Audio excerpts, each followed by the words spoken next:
Alright, so in this video I do overhead pressing with some bent over rows, and I decided to make this video just a bit about programming and talk about kind of my views on strength training, powerlifting, and getting better at your sport or just getting stronger. My thing is that being healthy and being strong and being flexible are all one and the same thing. If you can't do all the things that a human being can do, as Kelly Starrett says, of the mobility WOD, is you have an unhealthy joint.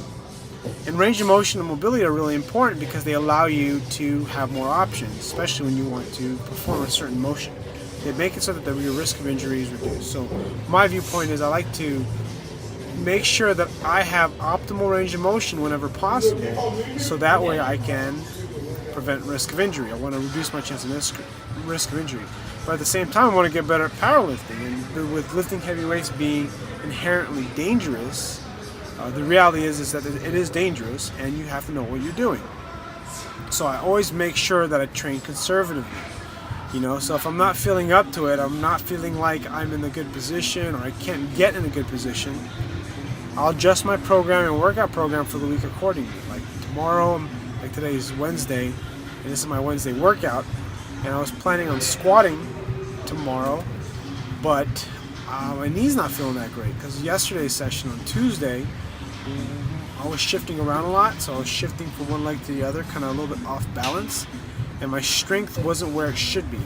So, and when you shift around a lot, what that does, it makes it so that you are at more risk for injury. You're at more risk for injury because you're loading one side more than another. Now, yes, it's very normal to have some asymmetry, but when you're lifting like loads that are in the 90 percentile or 85% of your 1 rep max, it's definitely much more of a risk. Like yesterday's video, I was only back squatting 275 and I was shifting around. So when that happens, you're definitely putting yourself at a risk. So what I've decided to do, because of how I've been feeling lately, I've decided to just back off a little bit, probably take tomorrow off from squats, and probably just take the day off in general, and then take Saturday off, and then I'm going to do the CrossFit Open on Saturday. So it's Thursday, Friday off, and then do the CrossFit Open Saturday, and then probably begin back on Sunday with my deadlifts.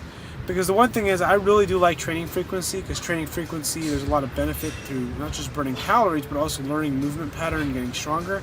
The problem I'm running into is the hinges on the door. In this case, the hinges are like my joints, the hinges of your body. They're wearing down for me because of some of my previous working out or running or years before. That's just catching up with me. I'm having some joint issues, and I have to listen to that. I need to back off. Otherwise, I'm going to be building on a bad foundation. So it's kind of important that you really listen to your body when it comes to things like this, when it comes to joint pain. I know that the saying is that you should go hard or go home, and you know what?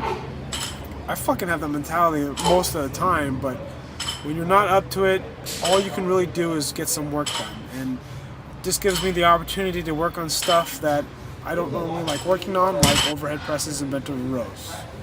There are things that I should do that I don't have time for because I'd rather just do more sets of squats or do more sets of deadlifts or do more sets of bench press or whatever it might be, or just do things that I need to be doing more of. Like I need to do more abs, for example. I'm probably gonna do some abs, maybe some cardio tomorrow, more some mobility work. Nothing really exciting.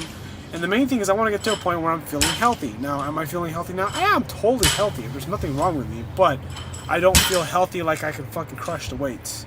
And that's a shitty feeling. So I'm going to work on a bunch of accessory work, take care of my core, get some cardio in, stretch, and that's kind of my view. And sometimes that's what you got to do. So anyways, this is me signing out. Thanks for watching.